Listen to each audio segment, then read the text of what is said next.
And hello and welcome to this edition of Oxford News This Week. On this edition, one of our own credits her family for her success and Voice of an Angel. That and more on this edition of Oxford News This Week.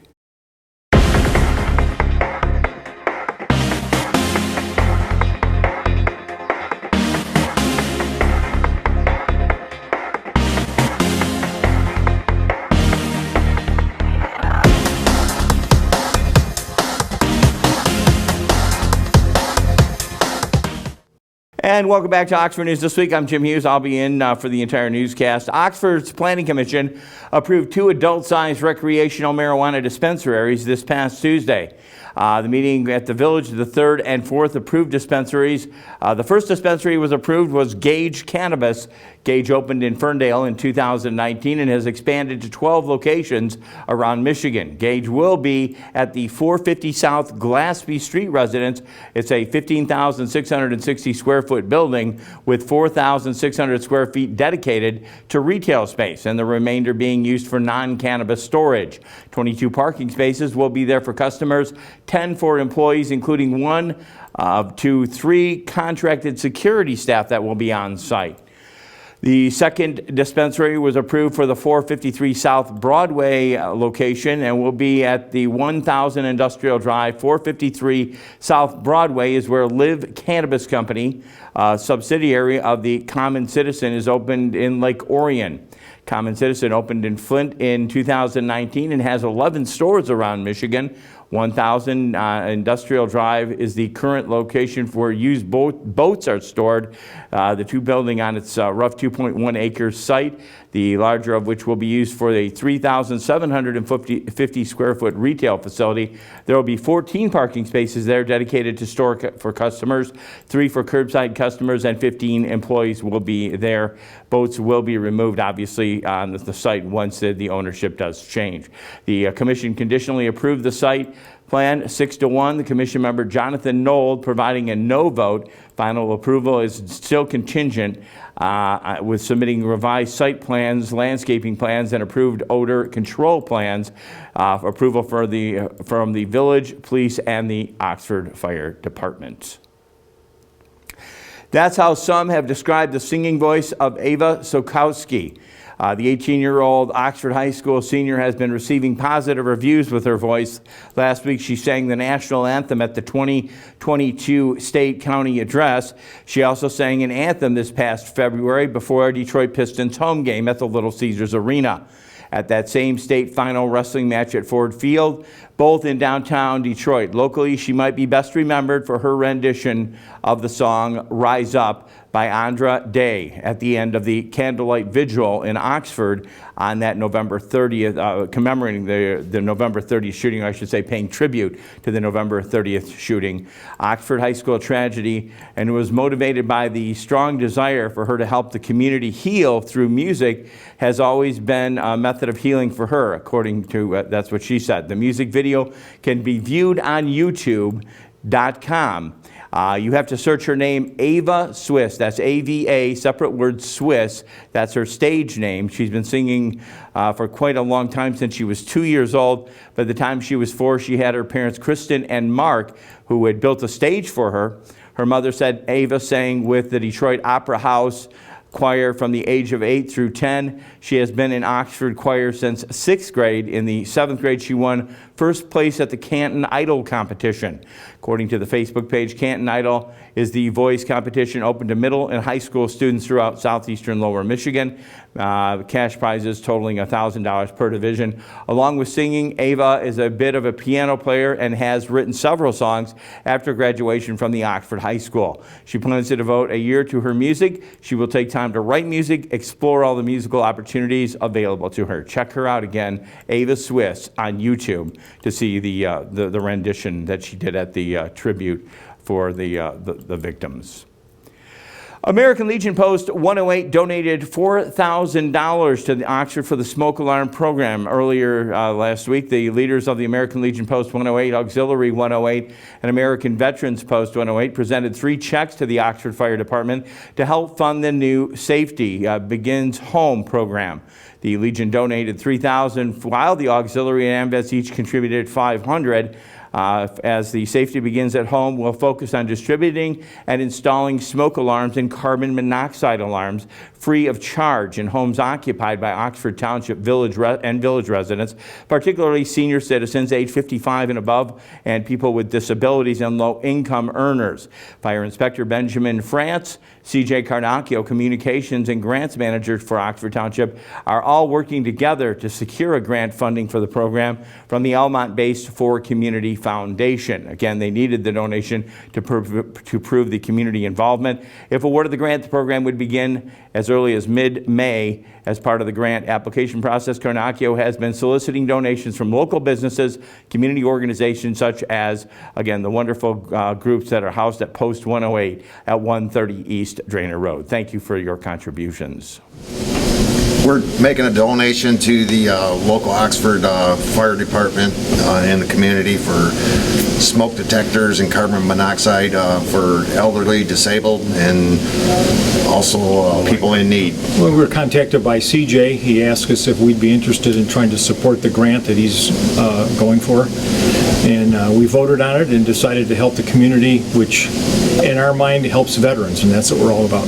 My name is Sarah, and I just want to say thank you to you guys. This is huge. You guys are really giving back to the community here. We did something like this about 10 or 11 years ago, but these smoke detectors only last for 10 years, so it's important that we kind of get back into those homes that we installed them in 10 years ago and get them new updated ones.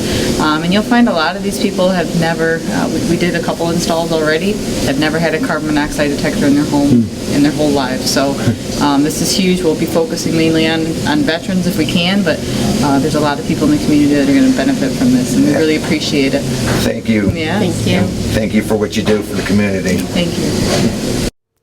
She's one of our own. She works here at Oxford Community Television. She works throughout the community. Oxford woman Constance Miller of Oxford Village, resident since 1991, received the Women History Month Award from the Oakland County Board of Commissioners.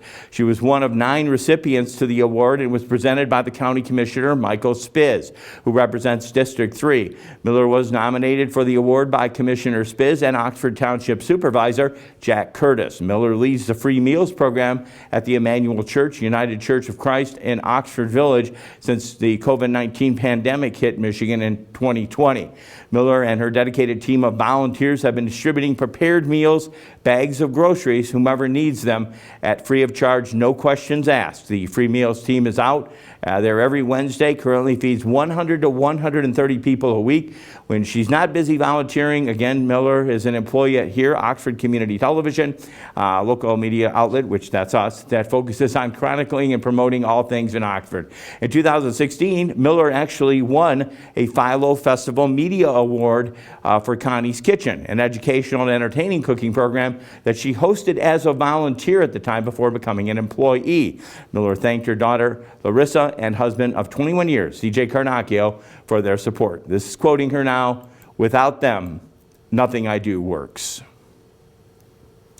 Carter Quality Hardwood Flooring donated $500 to the Oxford Fire Department for a new smoke alarm program.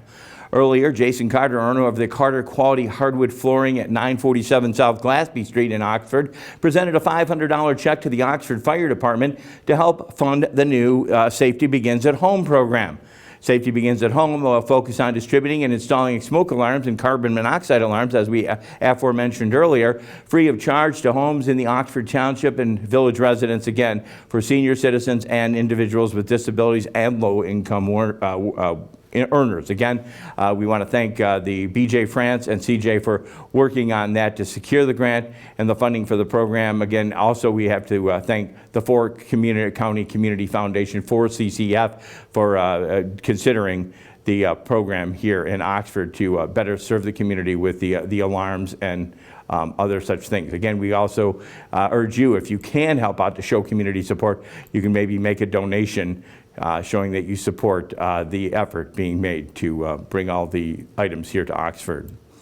Coming up, spring cleanup at the Oxford Township Cemetery. That's going to be coming up on Friday. This may be, you may be seeing this after the fact, but if you do see this prior, they're going to be removing artificial flowers, wreaths, and grave blankets that were put there probably most likely before the holidays, before April 1st. Anything that's left behind will be removed, disposed of by the cemetery maintenance contractor. This applies to the township cemeteries, north and south sides of West Burdick Street, and the North Oxford Cemetery on North Oxford Road, Mount Pleasant Cemetery on Baldwin Road as well. Again, if you feel that there's something you would like to save or keep out there, you might want to go there and take advantage of that. If you have any questions, please contact the Township Clerk's office about the cleanup. They can be reached at 248-628-9787. That's extension 106. During regular business hours, the Township office is open 8 a.m. to 5 p.m. Monday through Friday. With all of that, we're going to take a slight break. Dave Kenny will be in. I'll have a closing word. Again, we're nil on sports until softball and baseball begin once again. We'll have that in the upcoming weeks ahead. With that, again, Dave Kenny, Auto Talk and Science. I'll be back with more to close it all out on this edition of Oxford News This Week.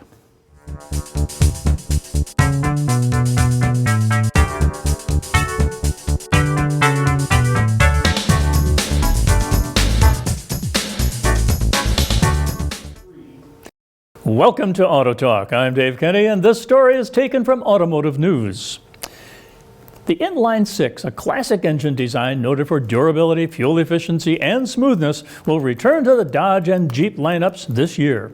Stellantis said March 25th that its new Hurricane 3-liter twin-turbo 6-cylinder engine, designed and engineered from a clean slate, fits front-engine, rear-wheel drive vehicles such as the Jeep Wrangler and Grand Cherokee, Ram pickups, and Dodge Durango SUVs.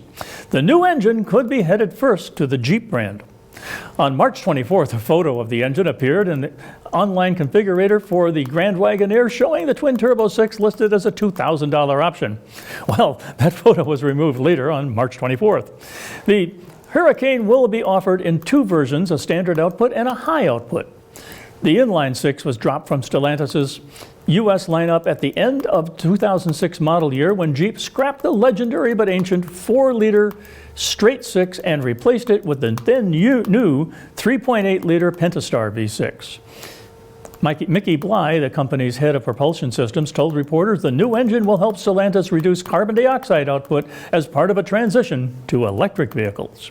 Stellantis, he said, wants EVs to account for half of its U.S. sales by the end of the decade. Bly said the dual overhead cam aluminum block 6s reduce CO2 output by as much as 15% compared with similar or larger engines in the Stellantis lineup.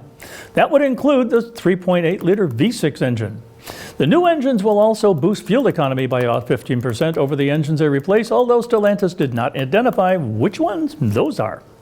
The standard output 6 is expected to produce more than 400 horsepower, while the high output version will make more than 500 horsepower. The torque ratings are 450 pounds-feet for the standard engine and 470 pounds-feet for the high output motor. Those ratings surpass those of the 5.7-liter Hemi V8 offered in various Jeep and Ram vehicles. That motor produces 357 horsepower and 390 pounds-feet of torque. The V6 engine is rated at 293 and 260 pounds-feet of torque. The V8-like power of the new 6s is derived in part from a slew of high-tech features. Each turbo, for instance, powers 3 cylinders, increasing response. The twin overhead cams have phasers that adjust the opening times of the 24 valves, and a direct fuel injection system blasts fuel into each cylinder at more than 5,000 pounds per square inch. The engine uses spray-in cylinder liners to reduce weight and enhance durability, the same process Nissan uses on the GT-R. Stellantis says the Hurricane engines don't replace the venerable Hemi V8, but will be offered along with it.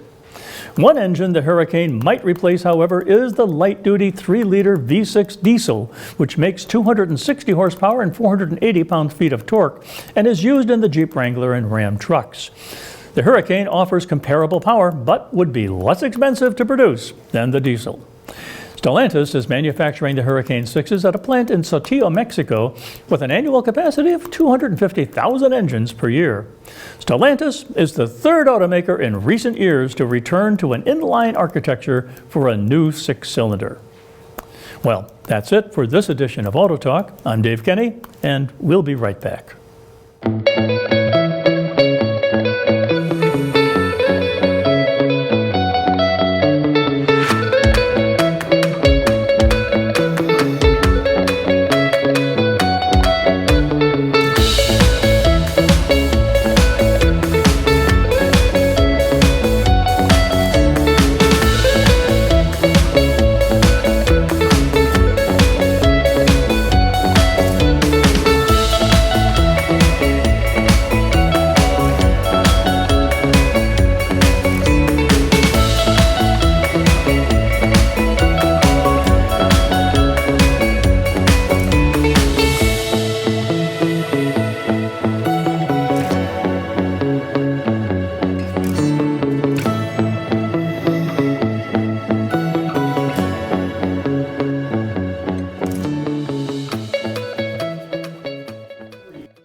Welcome to Science in the News. I'm Dave Kenny, and this story is taken from New Scientist. Vampire bats are missing several genes found in other bats, which may be related to their unique diet. They are the only mammals that feed exclusively on blood. Living on blood is challenging because it's mostly composed of water and low in calories. To get the energy they need, common vampire bats, Desmodus rotundus, have to ingest as much as 1.4 times their body weight in blood during each meal. Previous studies have uncovered some of the ways that the vampire bats have adapted to their diet.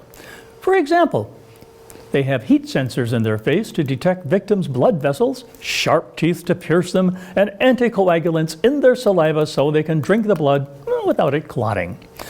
They also have unusually large, stretchy stomachs for storing all the ingested fluid. To find out more, Moritz Blumer at the Max Planck Institute of Molecular Cell Biology and Genetics in Germany and his colleagues sequenced the common vampire bat genome and compared it with the genomes of 26 other bat species. They discovered that the vampire bats are missing 13 genes that are found in other bats. The loss of these during their evolution may have occurred as they adapted to their unique diet, says Blumer. For example, 3 of the lost genes are responsible for taste receptors that tell different foods apart, which is kind of redundant if you're only feasting on blood. 2 other genes that the bats have shed are normally involved in managing blood sugar levels called glycemic control. We think that the blood diet of vampire bats is so limited in carbohydrates that vampire bats have lost normal glycemic control, says Blumer. The loss of another gene, REP15, may have occurred to allow the vampire bats to increase the amount of iron they can excrete, since their iron-rich blood diet puts them at risk of becoming overloaded with the mineral. One estimate suggests that a vampire bat's relative iron intake is 800 times higher than ours.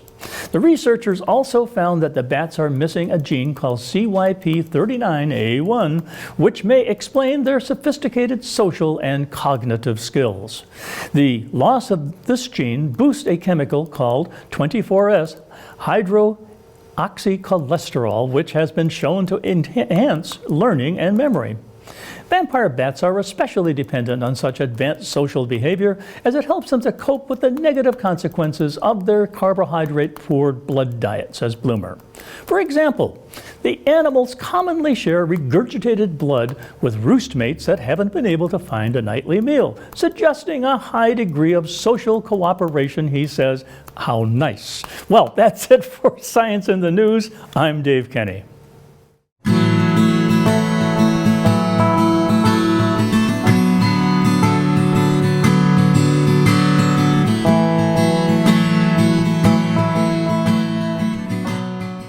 Back with you in Oxford News this week, and yes, we're closing out this edition. Yours truly, Jim Hughes. I'll be out of the office next week. I'm sure there will be somebody in the big chair again. Definitely no sports right now. We are looking to doing some softball, baseball, and I believe other sports. Dan Weiss, our guy that leads that program, will be out there trying to figure it all out.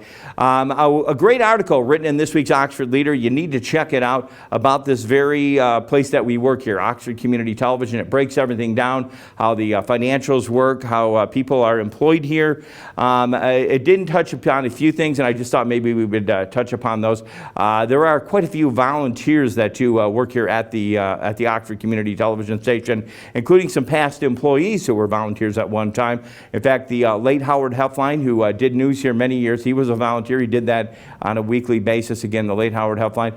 Our own Terry Stiles was a volunteer prior to becoming an employee, a producer, editor, and now the manager of the station. Also, Connie Miller, who did many programs here. Now she also works here as well. We'd like to say a special kudos to Becky Banis, who for many, many years called basketball and volleyball. She still does, and she's going to teach me how to do baseball, hopefully.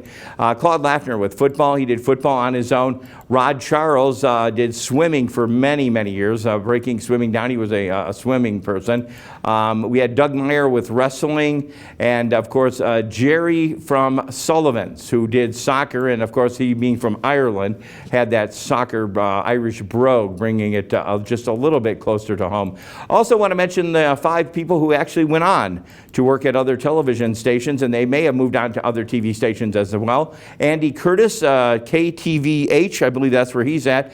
We had David Custer, who appears locally at WNEM, that's up in Flint. Jake Goodell, who was a longtime film person, or I should say camera person, went around the world with soccer. He ended up at WXYZ TV. He resides in Orion, I believe. Dave Shesky, who is actually, I believe, moved on, but he was up in the northern part of our state, WBUP and WPBKP, and Alexis Ware, who worked in Lansing, worked at WDIV in Detroit, and now she's up at NBC 25. Again, just 5 others that have taken the channel, Oxford Community Channel, on to new endeavors. Again, we congratulate them. Anyways, that's going to wrap it here. OCTV can be viewed here at Spectrum Charter Channel 191, Channel 99 at AT&T Uverse, YouTube, Rumble, Facebook, folks. You can download Roku app and watch OCTV programming there as well. OCTV is also available for local groups for producing and public service announcements. If you maybe have a show idea, something you'd like to do, volunteer, you can become a volunteer.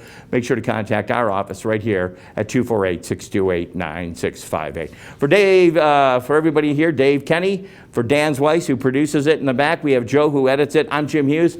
And again, we invite you back next week. God willing, say a prayer for those in the Ukraine. We'll see you on another edition of Oxford News this week. Have a great week, everyone.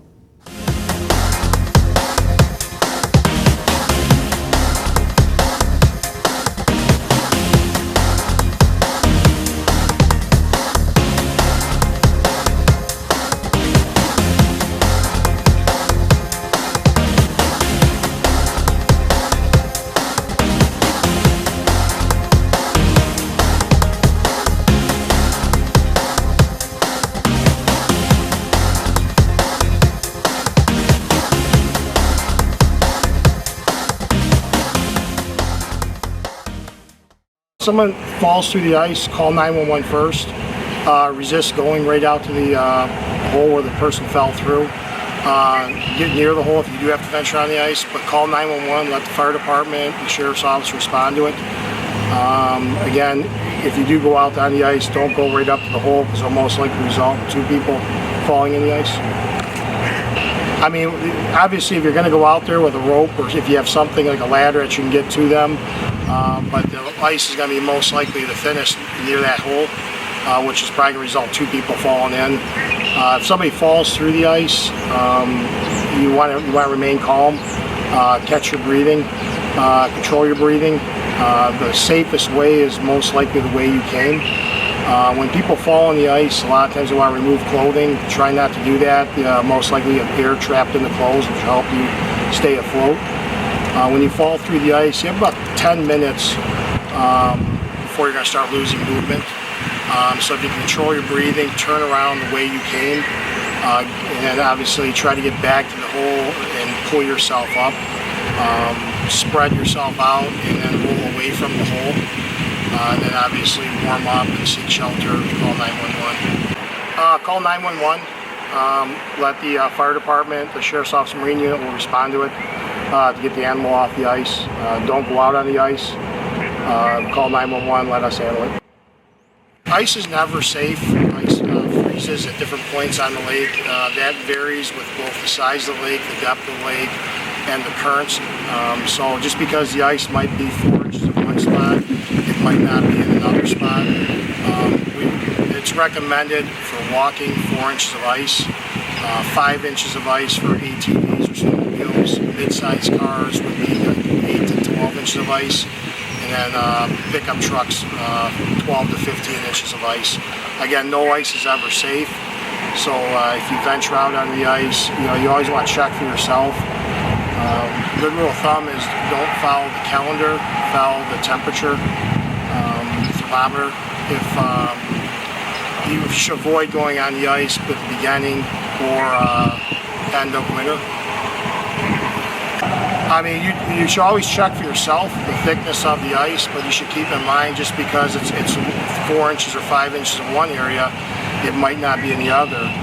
New ice is always stronger than old ice, so 4 inches of clear new ice would be stronger than maybe 6 to 8 inches of old ice. And again, no ice is ever safe. I mean, there is no way to tell if the ice is safe or not. Again, no ice is going to be 100% safe. If you do check for yourself and you cut a hole to check how thick the ice is, again, you're looking for foot traffic, about 4 inches of ice is recommended. You should always avoid taking vehicles on the ice unless absolutely necessary. Always have a life jacket with you if you're going on the ice. Just like with seat belts, life jackets don't work if you're not wearing them. So wear a life jacket, preferably a float coat and float suit would be ideal if you're going on the ice. It'll also help keep you warm. But at minimum, have a life jacket with you. Make sure people know where you're going, what time you're going to return. So if you don't show up, have a plan so somebody knows to call 911 if you don't return home. Also, if you're going on the ice, always have a cell phone with you and also some type of audible signal to alert people you could be in danger on the ice, or a whistle.